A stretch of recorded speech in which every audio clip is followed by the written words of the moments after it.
These are some of my favorite images from a trip I did this summer in Japan.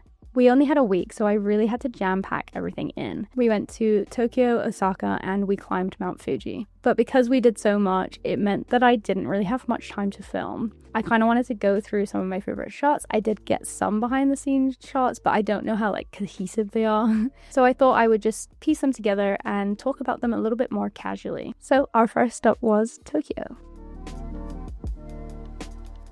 Our first day in Japan was pretty jam-packed. We started in Asakusa to see the famous Sensoji temple. This was one of the first images I took on the trip. I love the shadow of the bike and the dark corner on the right-hand side. I also love the top of the temple that's framed by the trees in the top left. If you were just glancing at the image, you could easily miss it. And as you can probably tell, there were lots of people riding their bikes around here, which made for some really lovely images like this one.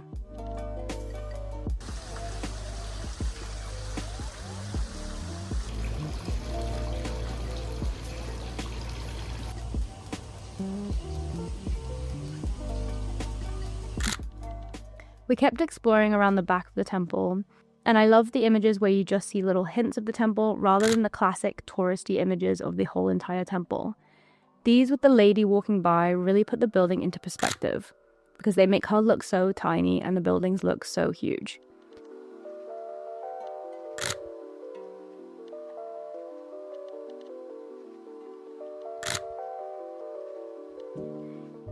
If you have ever been to Japan, you'll understand that you have to look down every single alleyway or road because you never know what you're going to see. I would often set up an image down an alleyway and then wait for somebody to walk by. This one with the chef or restaurant worker is definitely one of my favorites from the whole trip.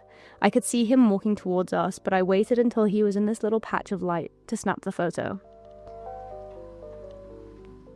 In terms of camera gear, I had my Sony A7 III and my Olympus OM10 with a roll of Cinestill 800, and the camera had a mysterious roll of film inside already from the last time I shot with it. I was under the assumption that this was Kodak Gold 200, until I went to change rolls and found an extremely old, definitely expired roll of Ilford HP5. Honestly, I couldn't tell you why that was in there. I'm just so glad I got anything from these images because they could have easily all been blank.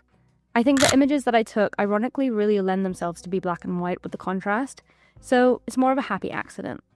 With the trip being so fast-paced and busy, I found I needed to balance being present in the moment and experiencing it, and taking out my camera to photograph it.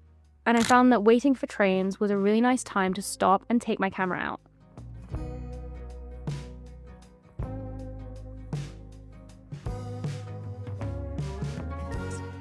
On our second day, we spent a lot of time on trains, jumping from one neighborhood to the other. We headed into Harajuku and then Shibuya, and I snapped a couple of pictures along the way.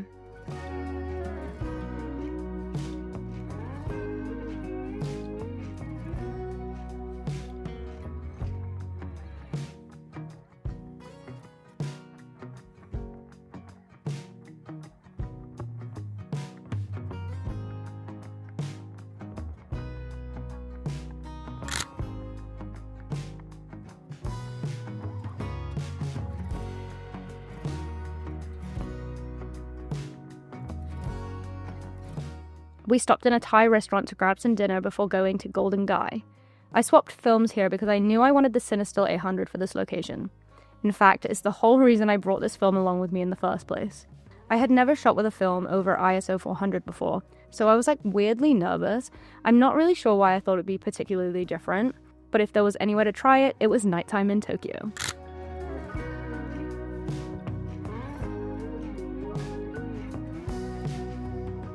Golden Gai is an alleyway in Tokyo, also known as Piss Alley. It's packed full of tiny bars and restaurants and has become somewhat of a tourist trap/hotspot.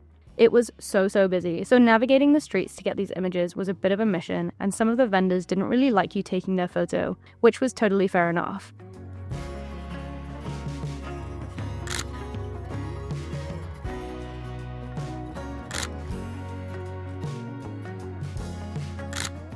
The street is surprisingly short, so I went back and forth a couple of times to snap these pictures, and I'm really happy with them.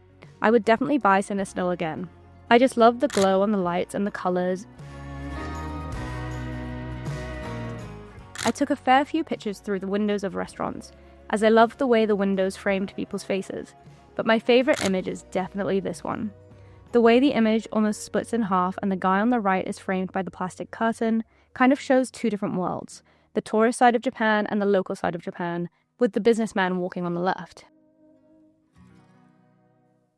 After this, for some reason, we decided to leg it all the way down to Tokyo Tower, which is so far away from everything, and we probably should have thought that through. But these are about the best photos I got on the way there.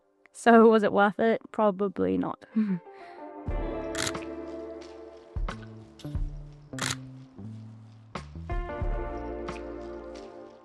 Day 3, we are moving on to Mount Fuji, which is actually in a little town called Fujikawaguchiko. And I probably butchered the pronunciation of that. I'm trying my hardest here, okay? We ended up missing our bus that morning, so I was in no position to be filming our journey. But once we got there, it was like a completely different Japan. We were in the countryside now, where things really slow down and there's beautiful nature. The architecture here is a lot more traditional.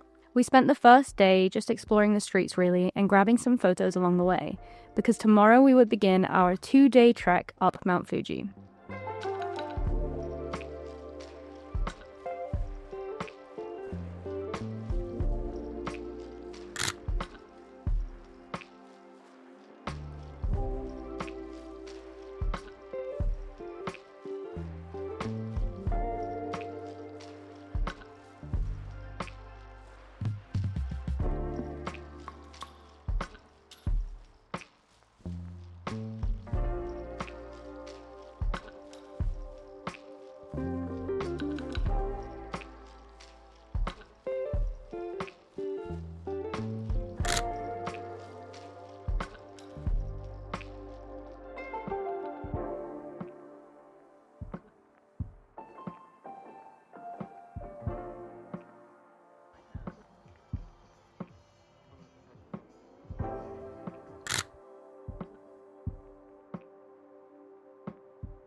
Now, footage here is quite patchy because I'm literally hiking up a mountain, but the views were insane, and I really loved the textures created by the different surfaces on the mountain paired with the clouds, so I snapped a few photos of that.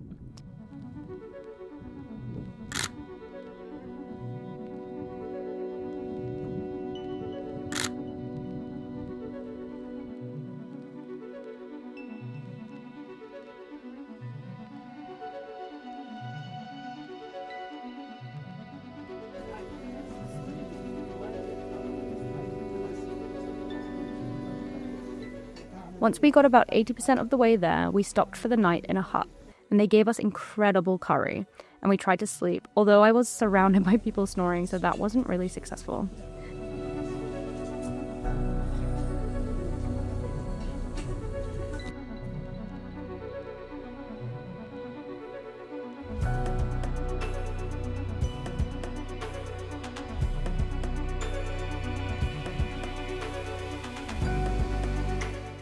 The next morning, we watched the sunrise from outside the hut and continued to climb to the top.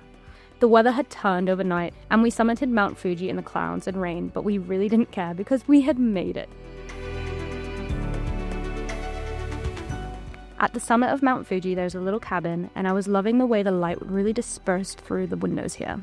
It was like we were in a giant softbox cloud, so I snapped these 3 photos, and I'm quite happy with them.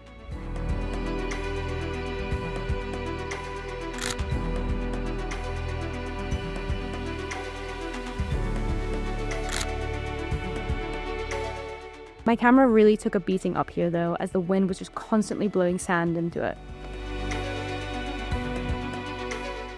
We left Mount Fuji and took the bullet train to Osaka, where we spent only 12 hours before our flight out.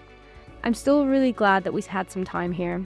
We spent a lot of time playing in arcades, and we also visited the Deer Park.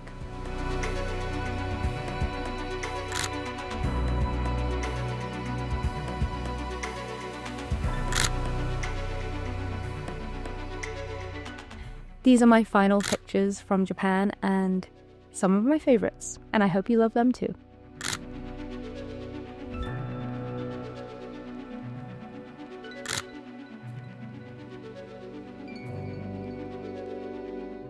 That's about it, really. Let me know which is your favorite picture. All of these will be on my Instagram shortly, so feel free to head over there and check them out. And I will see you next time. Bye! I hate signing off.